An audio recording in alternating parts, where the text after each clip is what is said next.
Hey everyone, Ian Koniak. Hope you're staying safe and healthy right now. I know it's difficult times, and one of the things I want to talk about today is how is sales a vehicle to make people's lives better?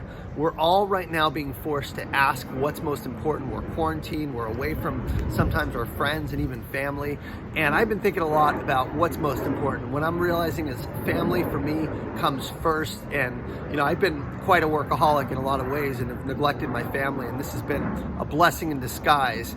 And that human element sometimes is missing from sales, that ability to truly connect and understand what's most important. So today I want to share with you some questions and a belief system that you can take on that will help you accelerate your deals, that will help you connect with your clients in a meaningful way.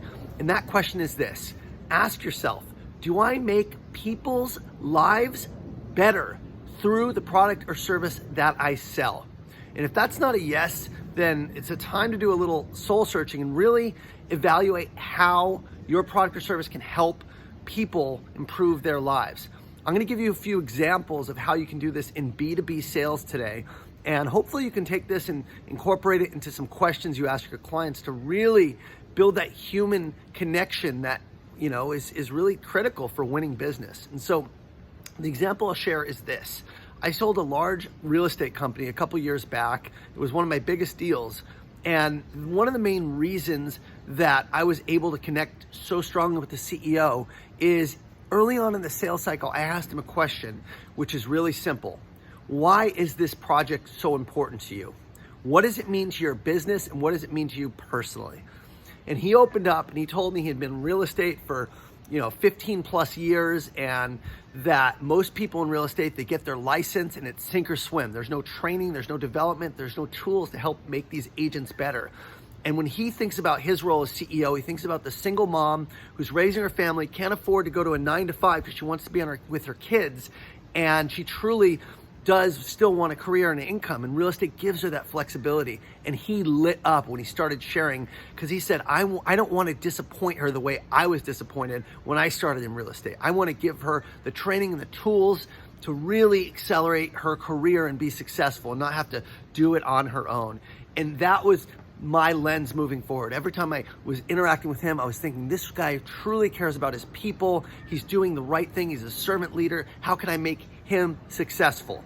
Another example I can share is just truly with an HR company. I got a buddy who sells HR software, and I was doing some training with him, and he said one of the meetings he was on, a head of HR, a chief people officer, was crying during the meeting because they asked her, what wasn't working today? And she said, our employees sometimes can't get paid on time, or they don't know what benefits they're enabled to, and they are so frustrating, and it keeps me up at night. I have to stay in the office till 9-10 p.m. manually assembling all these payroll documents and communicating with employees so they know what's coming. And if they just had a way to go in and see what they needed and request their pay slips or whatever they were selling, my life would be so much easier. I could spend more time with my family. I could spend more time with my kids.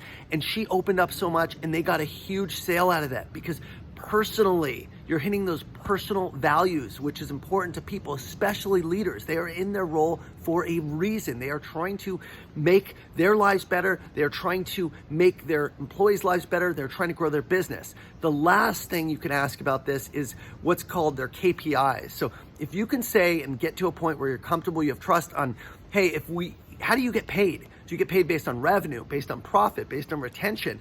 How can I make you more successful? So understanding their financial motivation and then tying your product and service back to making sure they're more successful, be it through revenue, through profit, through improved productivity, whatever their metrics are. If you can personally tie your product or service to the metrics of the decision maker that you're working with, find out what's important to them financially in terms of how they're recognized, and then map around that, then again, you have a sale. So make their lives better through the vision that they have, enabling that vision through making them more money and making them, more successful financially, so they can bring better opportunities for themselves and their families, or through just saving them time and not having, especially in the IT space, the saving time is huge, right? Because a lot of people are up, they're on call on the weekend. If you can take some of that burden off of them by automating some areas, then they're going to thank you forever. So hope this is helpful. Remember, key question: